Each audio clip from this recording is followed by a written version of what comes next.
Hello learners, कैसे हैं आप सब लोग। चलिए आपकी पीआईबी ज्ञान की क्लास शुरू करते हैं। पहली न्यूज़ है, India's percentage of zero dose children to the total population has declined from 0.11% in 2023 to 0.06% in 2024।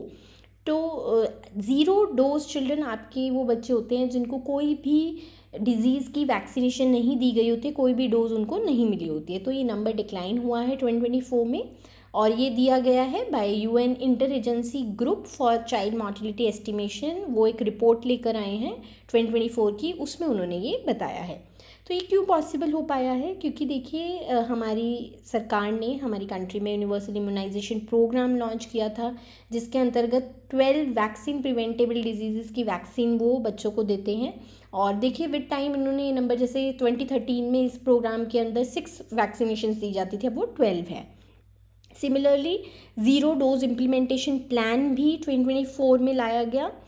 इसके में बेसिकली 143 हाई बर्डन डिस्ट्रिक्ट्स देखी गई कि कौन सी ऐसी डिस्ट्रिक्ट्स हैं जिनमें बच्चों को ज़्यादा उनको वैक्सीनेशंस नहीं मिली है या ज़्यादा डिसीज़ उन लोगों को है अक्रॉस 11 स्टेट्स, और वहाँ पर ये प्लान लाया गया और इसमें बेसिकली उनको वैक्सीनेशंस दी जा रही हैं।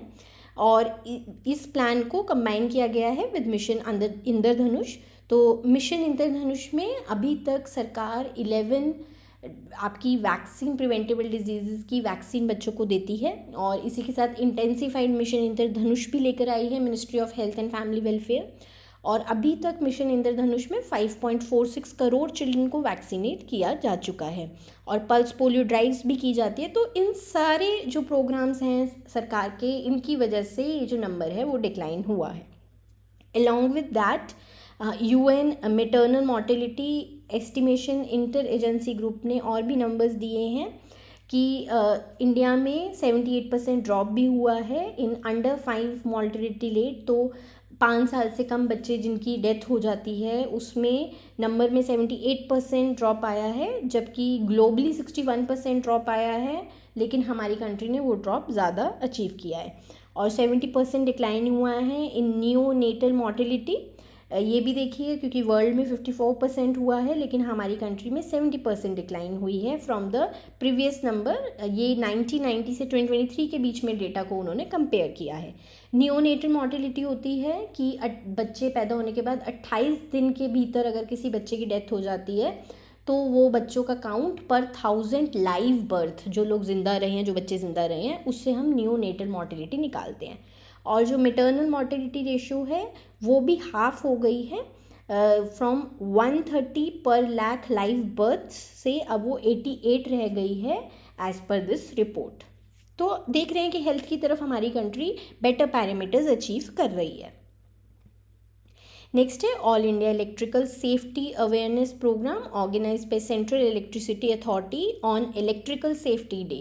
तो इलेक्ट्रिकल सेफ्टी डे आपका 26 जून को मनाया जाता है हर साल, और इस साल इस दिन का थीम था स्मार्ट एनर्जी सेफ नेशन। तो न्यू दिल्ली में इन्होंने ये इवेंट ऑर्गेनाइज़ किया था, जिसमें बेसिकली देखिए एनर्जी रिलेटेड तो आजकल हमारी नीड है, सस्टेनेबल डेवलपमेंट गोल्स के अंतर्गत भी देखें, हमारी जो कमिटमेंट्स भी हैं, नेशनली डिटरमाइंड गोल्स भी हैं 2030 तक अचीव करने के, 2070 तक अचीव करने के लिए। तो बेसिकली हम कैसे ट्रांजिशन करें from fossil fuel energy to non fossil fuel energy, इसी के बारे में इस इवेंट पर भी बात की गई है, और हम लोग काफ़ी स्कीम्स और काफ़ी चीज़ों में इसके बारे में बात करते भी रहते हैं। इसी इवेंट में सुरक्षा शक्ति लॉन्च किया गया है। ये एक सेफ्टी मैस्कॉट रहेगा, launched by ministry of power.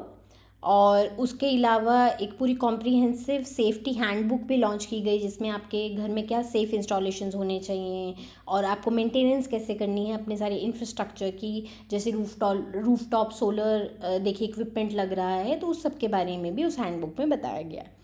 और देखिए इस इवेंट को बहुत सारे डेलीगेट्स ने अटेंड किया है। डेलीगेट्स चाहे वो इक्विपमेंट मैन्युफैक्चरर्स थे या टेक्नीशियंस थे या फिर जितनी भी इलेक्ट्रिसिटी बोर्ड्स हैं हमारी कंट्री में, सब ने इस इवेंट में पार्ट लिया है। नेक्स्ट है centre issues model rules to state and UTs to aid ease of doing business in agro forestry by streamlining regulatory frameworks. तो एग्रो फॉरेस्ट्री क्या होती है, बेसिकली आप इस कॉन्सेप्ट को समझ लीजिए पहले। जब एक लैंड को ना एग्रीकल्चर के लिए भी यूज़ किया जाता है और उसमें ट्रीज़ भी उगाए जाते हैं जिससे डुअल पर्पस अचीव हो। एक तो देखिए ट्रीज़ उग गए, हमारा फॉरेस्ट कवर बढ़ गया, और दूसरा क्रॉप्स भी उगाकर फूड सिक्योरिटी भी लाई जा रही है, और ये सब एक ही सेम प्लॉट पे होता है। इससे कमाई भी हो रही है, प्रोडक्टिविटी भी मिल रही है, और बायोडाइवर्सिटी भी बढ़ रही है हमारी कंट्री की। तो बहुत अच्छा कॉन्सेप्ट है एग्रो फॉरेस्ट्री का। अगर कोई भी आपका एनवायरनमेंट रिलेटेड क्वेश्चन आए, आप इस कॉन्सेप्ट को डाल सकते हैं। इसके रेगुलेटरी फ्रेमवर्क को सिंप्लीफाई किया गया है, उसमें फार्मर्स की रजिस्ट्रेशन को सिंप्लीफाई किया गया है, हार्वेस्टिंग परमिशन उन्हें आसानी से मिल जाएगी, और जो टिम्बर अगर वो काटते हैं, अगर ट्रीज़ को काटते हैं, जो टिम्बर उसमें से निकलेगा उसकी ट्रांजिट ईजी हो जाएगी। इसी के साथ साथ national timber management system portal भी इस्टेब्लिश किया गया है, जिसमें फार्मर्स जो हैं अपनी प्लांटेशंस को रजिस्टर कर सकते हैं, उनकी सारी डिटेल्स उसमें डाल सकते हैं, और डिजिटली वो परमिट्स ले सकते हैं। क्योंकि देखिए जैसे उनकी लैंड है, चाहे वो क्रॉप्स उगा रहे हैं, कल को उनको ट्रीज़ भी, वो लोग टिम्बर भी उसका बेचना चाहेंगे, तो उनको उसके लिए परमिट लेना होता है सरकार से। देखिए ट्रीज़ गिराने के लिए परमिट लेना पड़ता है, क्योंकि कहीं ना कहीं हमारा फॉरेस्ट कवर कम हो रहा है, तो वो परमिट उनको ईजिली अवेलेबल होगा through national timber management system. और एग्जिस्टिंग जो स्टेट लेवल बॉडीज़ हैं, जो ऑलरेडी स्टेट में as per 2016 would based industries guidelines के अंतर्गत बनाई गई थी, जो मॉनिटर करती हैं already implementation of various other schemes, would based schemes, तो वो ही बनाई जाएंगी, उन्हीं को एम्पावर किया जाएगा, इन्हीं कमिटीज़ को, to issue permits based on field inspections, और डिविजनल फॉरेस्ट ऑफिसर्स इसको पूरी प्रोसेस को ओवरसी करेंगे। देखिए इससे क्या होगा, एग्रो फॉरेस्ट्री के जब हम लोग रेगुलेटरी फ्रेमवर्क्स को इजी कर देंगे, इससे ईज़ ऑफ डूइंग बिजनेस आएगा और लोग ज़्यादा से ज़्यादा इस सेक्टर की तरफ जाएंगे। इससे ट्री कवर बढ़ेगा, रूरल लाइवलीहुड जनरेट होगा, सॉइल की हेल्थ भी बढ़ेगी। देखिए सस्टेनेबिलिटी भी आ रही है, हमारा एनवायरनमेंट को भी फ़ायदा हो रहा है, फूड सिक्योरिटी भी आ रही है, तो बहुत सारे बेनिफिट्स रहेंगे इस चीज़ के। नेक्स्ट है release of SDG sustainable development goals. Publication release हुई है इसकी on the occasion of 19 statistic day, जो 29 जून को मनाया गया है। तो ministry of statistics and policy implementation ने 29 जून को, हम लोगों ने स्टैटिस्टिक्स डे के बारे में ऑलरेडी बात की थी, और हमने बात भी की थी कि वो कुछ पब्लिकेशंस रिलीज़ करेंगे। तो उन्होंने 3 पब्लिकेशंस जो एसडीजी सेंट्रिक हैं वो रिलीज़ की हैं। First is SDG national indicator framework progress report 2025, data snapshot on SDGs, जो कि एक NIF प्रोग्रेस रिपोर्ट है 2025, ये एक हैंडबुक फॉर्मेट में रहेगी।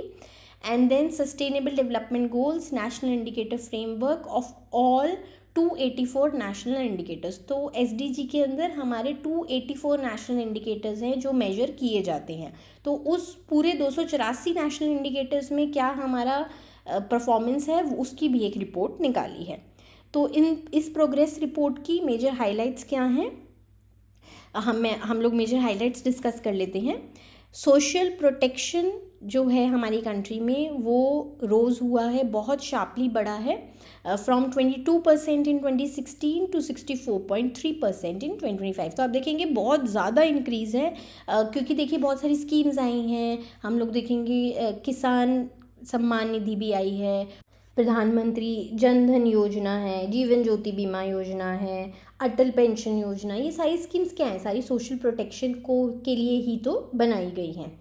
देन एग्रीकल्चर प्रोडक्टिविटी, तो ग्रॉस वैल्यू एडेड है जो पर वर्कर इन एग्रीकल्चर सेक्टर, वो भी बढ़ा है from 61,247 rupees in 2015-16 to 94,110 rupees in 2024-2025। तो आप देखेंगे पर वर्कर प्रोडक्टिविटी भी बढ़ रही है, क्योंकि देखिए इसमें क्या है, इनोवेशन का बहुत पार्ट है। अब हम लोग देख रहे हैं कि एग्रीकल्चर में भी टेक्निक्स, बहुत ज़्यादा एडवांस टेक्निक्स यूज़ होने लग गई हैं, ड्रोन्स यूज़ की जाती हैं, और भी बहुत टेक्निक्स यूज़ की जा रही हैं।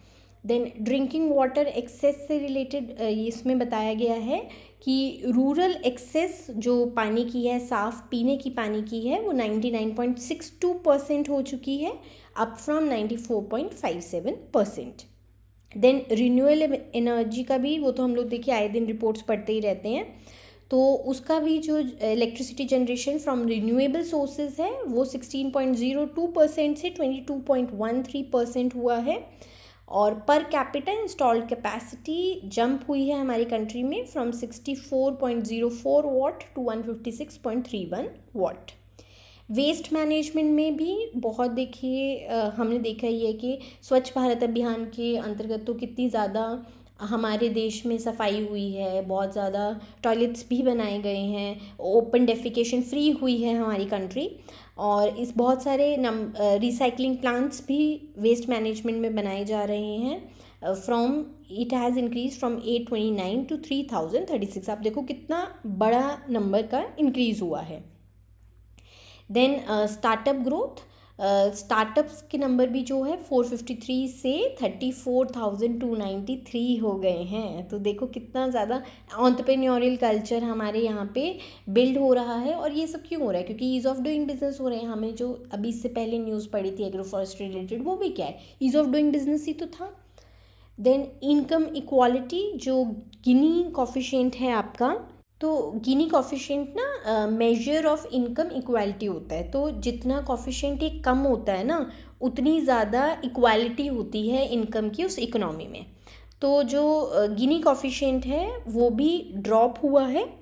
तो रूरल इंडिया में वो 0.283 से 0.237 हुआ है, और अर्बन एरियाज़ में 0.363 से 0.284 हुआ है। तो अच्छी बात है, इसका मतलब इनकम इक्वालिटी अचीव हो रही है हमारी कंट्री में, बेटर हो रही है। एमिशंस जो हैं कार्बन डाइऑक्साइड एमिशन, वो भी 36% से गिरे हैं सिंस 2005। डिजिटल कनेक्टिविटी में तो हम जानते ही हैं कि हम बहुत हमारे कंट्री ने प्रगति की है। इंटरनेट सब्सक्रिप्शंस ट्रिपल हुए हैं from 302 million to 954 million. Forest cover भी इंक्रीज़ हुआ है, पर ये देखिए बहुत कम परसेंटेज से हुआ है, 21.34 से ओनली 21.76। ये एक सेगमेंट है जहाँ पर अभी हमें बहुत ध्यान देने की ज़रूरत है। हमारी नेशनल फॉरेस्ट पॉलिसी के अकॉर्डिंग भी हमें अभी बहुत 1/3 एरिया फॉरेस्ट के अंदर लेकर आना है। तो अभी बहुत लंबी रोड है जो हमें अचीव करनी है। Bankers university RBI grade B के बच्चों के लिए एक कंप्लीट गाइड लेकर आया है पीडीएफ के फॉर्म में। इस गाइड में आपको syllabus, time table, sources, tips सब कुछ मिल जाएगा, जिसके लिए आप पूरा एक रोड मैप तैयार कर सकते हैं कि आपको किस रास्ते पे इस एग्ज़ाम को क्रैक करने के लिए चलना है। ये पीडीएफ बिल्कुल फ्री ऑफ कॉस्ट अवेलेबल है आपके लिए। आपको इस वीडियो की डिस्क्रिप्शन में एक लिंक मिल जाएगा, उस लिंक में जाके आप अपनी ईमेल आईडी डाल के इस पीडीएफ को अवेल कर सकते हैं।